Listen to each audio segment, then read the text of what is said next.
राधे राधे बंधुओं, बहुत स्वागत है आपका हमारे डिजिटल प्लेटफॉर्म स्तुति पर। बंधुओं, इस वीडियो में हम बात करेंगे कि ज्येष्ठ मास की अमावस्या तिथि क्यों बेहद खास है।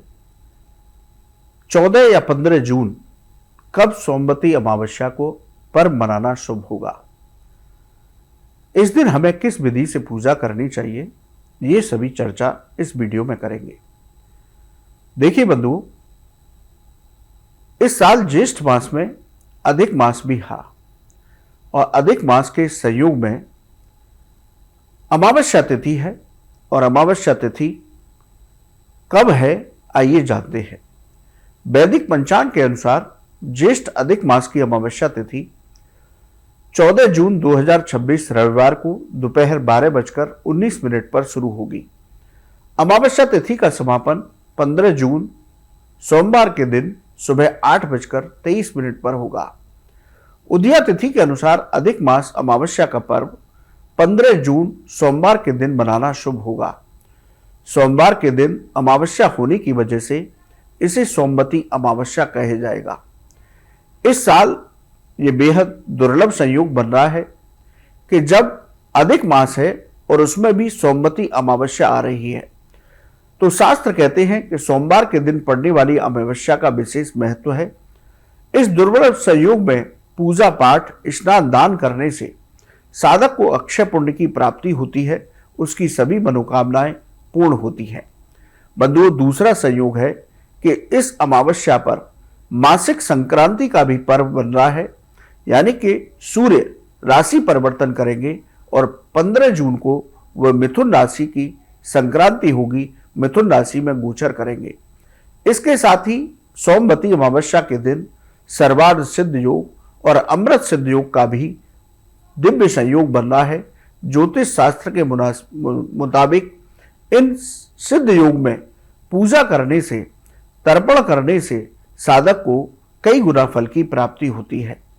यदि हम पूजा के मुहूर्त की बात करें तो 15 जून को अधिक मास अमावस्या का ब्रह्म मुहूर्त सुबह 4:02 से लेकर 4:43 तक रहेगा। इस मुहूर्त में स्नान करने से विशेष फलों की प्राप्ति होगी। अभिजीत मुहूर्त सुबह 11:54 से लेकर दोपहर 12:50 तक रहेगा। अमृत काल मुहूर्त सुबह 11:28 से दोपहर 12:52 तक रहेगा। गोधूली मुहूर्त शाम 7:19 से लेकर शाम 7:39 तक रहेगा। इन मुहूर्त में पूजा पाठ, दान और तर्पण करने से विशेष फलों की प्राप्ति होगी। बंधुओं, यदि हम पूजा विधि की बात करें, उससे पहले सोमवती अमावस्या का पर्व क्यों बेहद खास माना जाता है, इसके बारे में बात करते हैं। देखिए बंधुओं, सोमवती अमावस्या यानी कि सोमवार के दिन पड़ने वाली अमावस्या को सोमवती अमावस्या कहते हैं। इसको इतना पुण्यकारी क्यों माना जाता है? एक बार पांडवों ने भगवान कृष्ण से कहा कि हमें अपने पूर्वजों की शांति के लिए किस तिथि में तर्पण, स्नान दान करना चाहिए। तो भगवान कृष्ण ने कहा कि जब अमावस्या तिथि सोमवार के दिन हो, उसे सोमवती अमावस्या कहा जाएगा। उस दिन आप अपने पितरों का तर्पण, पिंडदान, श्राद्ध कर्म करते हैं तो निश्चय ही आपके पितरों को मुक्ति और शांति प्राप्त होगी। बंधुओं, भगवान कृष्ण के कहने पर हजारों वर्ष तक पांडवों ने सोमवती अमावस्या का इंतजार किया, यानी कि सोमवार के दिन अमावस्या आ जाए। लेकिन पांडवों के जीवन में सोमवती अमावस्या उनको नसीब नहीं हुई। तब पांडवों ने श्राप दिया कि हम तो स्वर्ग के लिए जा रहे हैं, हमारे लिए आप उपलब्ध नहीं रही, लेकिन कलयुग में लोगों के कल्याण के लिए आपको आना होगा। इसलिए बंधुओं, जब भी अमावस्या तिथि सोमवार के दिन होती है तो इसका कई गुना फल बढ़ जाता है।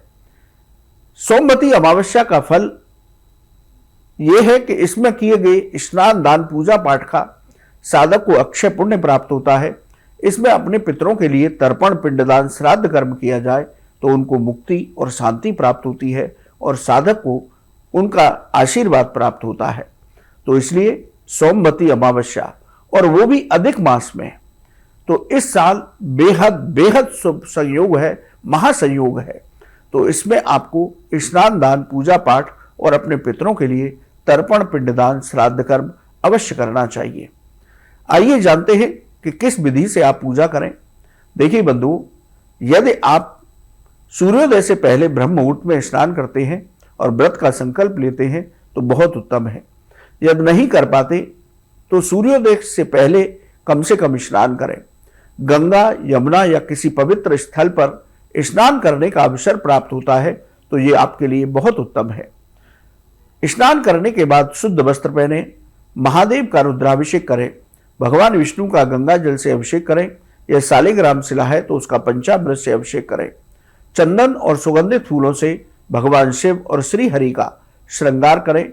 मौसमी फल और दूध से बने पदार्थों का भोग लगाएं। दोपहर के समय पितरों के लिए तर्पण, पिंडदान, श्राद्ध कर्म करें।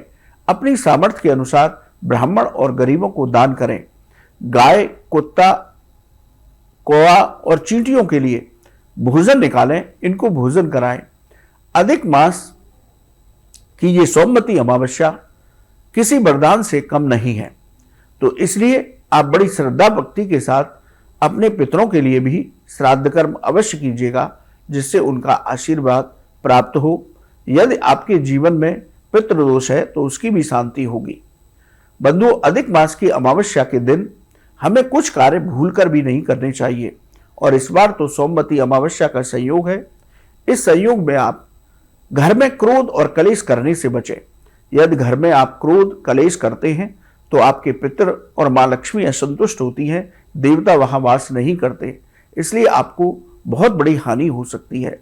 इस दिन आप मांस, मदिरा, लहसुन, प्याज जैसे तामसिक भोजन न करें। अपने से बड़ों का अपमान न करें। जीवों को न सताएं। इस तरह से इन बातों का ध्यान रखें। आप ब्रह्मचर्य का पालन करें तो आपके लिए बहुत उत्तम होगा। इन बातों का ध्यान रखते हुए हमें इस साल अधिक मास की सोमवती अमावस्या पर स्नान दान करके इसके पुण्य फल को प्राप्त करना चाहिए।